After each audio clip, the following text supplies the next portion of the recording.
पूरी धर्म की धरा से कटी, अरे मुंह के पंगु बन बिखर गई इंसानियत की मोती। दौरे गर्दिश में बीबसी सतासी सकती, बीमार लाचार हो के सभ्यता है रोती। कहती है आंसू नयन से छलक कर कि दिल के तहों में है कितना भरा गम। अरे संभल कर सिरोही बटोही उठाना, जमाना बुरा है बड़ी राह दुर्गम।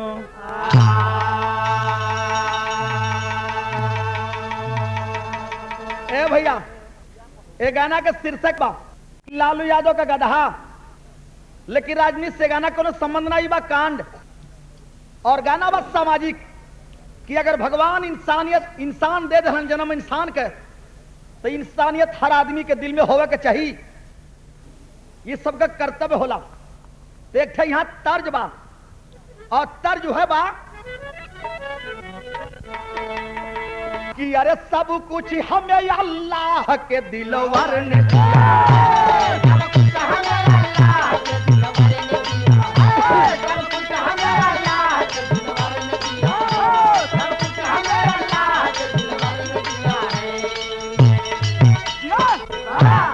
सब कुछ हमें अल्लाह के दिलवर ने दिया है, हमें अल्लाह के दिलवर ने दिया है, सब कुछ हमें अल्लाह के दिलवर ने दिया है।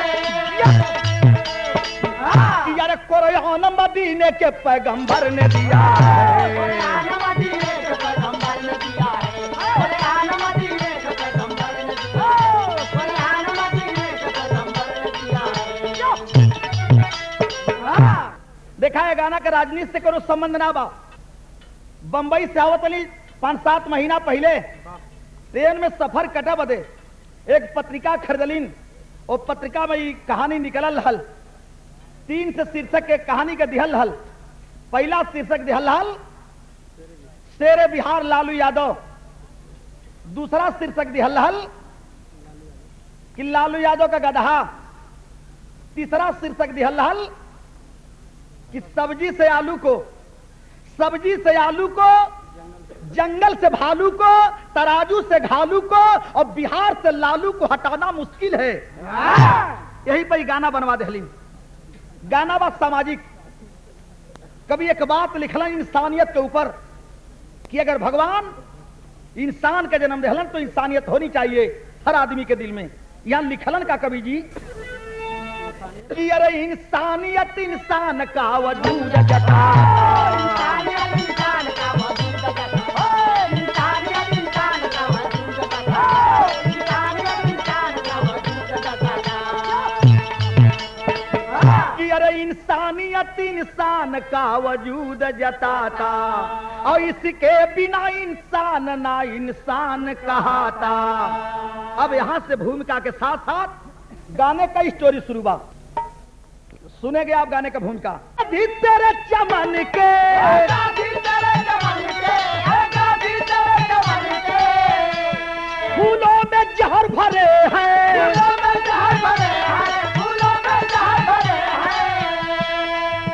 अरे भीतर से बाग सब सूखा, बाहर से लगे हरे हैं। कि अरे कहने को मिली आजादी, कि अब कहने को मिली आजादी, पर बदल गई परिभाषा। काले गोरे हैं बैठे लेकर के कर्म का पासा। नेहरू ने सोचा पहले, नेहरू ने सोचा पहले, कैसे विकास गति लाएं, हो विकसित मुल्क हमारा ये दुनिया को दिखलाएं, हो विकसित मुल्क हमारा ये दुनिया को दिखलाएं। विकास का बीड़ा लेकर ठगते हैं कर्मचारी, है लूट खसोट में लिपटे कहते हैं हम सरकारी। सुन लाई बात कहां कबा कि अरे पटना बिहार की घटना, अब पटना बिहार की घटना, गोपालगंज है थाना, पटना बिहार की घटना, गोपालगंज है थाना। अरे बीरापट्टी सामू की, अरे सुदामी रही जनाना। आए हैं ग्राम सेवक एक, वह सामू को समझाए, अरे आसक्त सुदामी पर था वह सामू को भकाए। आए है पहले बात के समझ ला।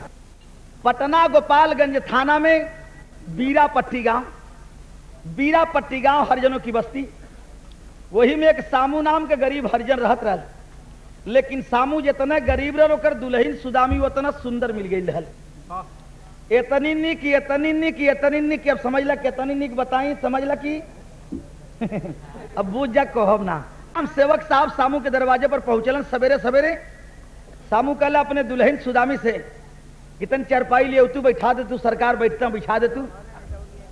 घर में से चारपाई जब निकलल बा, ग्राम सेवक साहब का नजर जब सुदामी पे पड़ल तो इनकर मुहवा एकदम बवाए गन, अखिया उलट गई।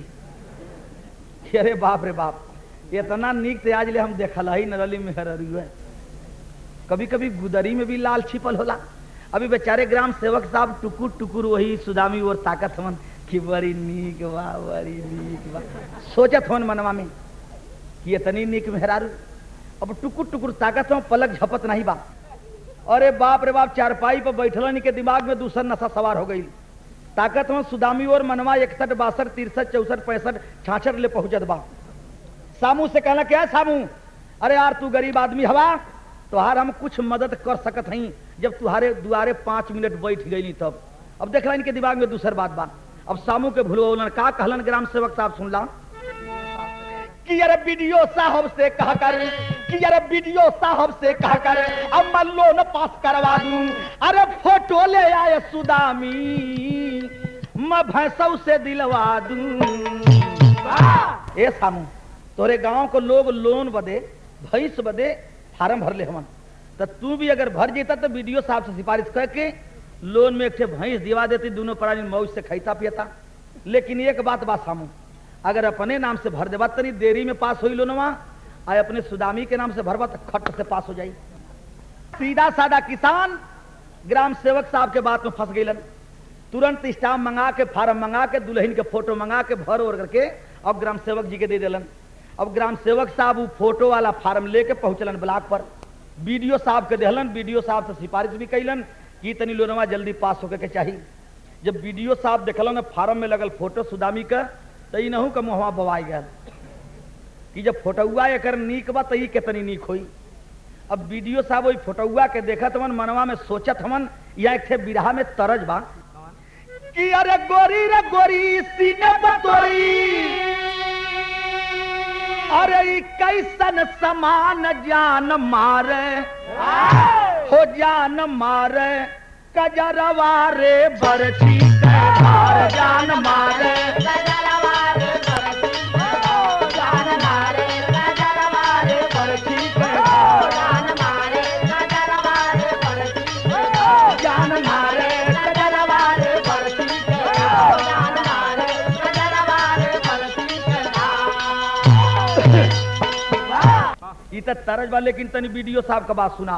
फोटोआ देखत हवन और कहत हवन का कि अरे गोरी रे गोरी फोटो तोरी, कि अरे बारे ला जान बान मारे, कि बान मारे तोरे अखिया रे दूरी, जान मारे तोरे अखिया रे दूरी, बान मारे तोरे अखिया रे दूरी, बान मारे तोरे अखिया रे दूरी, बान मारे तोरे अखिया रे दूरी।